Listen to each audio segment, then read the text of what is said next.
الاستفادة من الكتاب المدرسي، حيث كنا قد أصدينا تعليمات للسادة مديري المؤسسات على أنهم يتصلون بسادة رؤساء الدوائر من أجل جلب القوائم تاع التلاميذ المستفيدين من منحة 5000 دينار،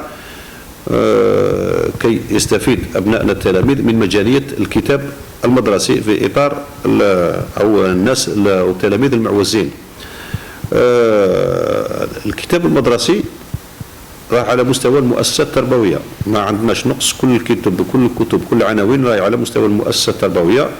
نمشوا بالكتاب نروحوا لعملية تضامنية أخرى، حيث ساهمت الإدارة المحلية ممثلة في شخص السيد والي الولاية في تزويدنا ب 7000 حقيبة مدرسية بتجهيزها بلوازمها كاملة، كما استفدنا من 1267 حقيبة مدرسية كذلك عن طريق مديرية التضامن، وهم مشكورون كذلك. سوف يتم توزيعها مباشرة مع الدخول المدرسي على أبنائنا التلاميذ لكي نخفف من معاناتهم.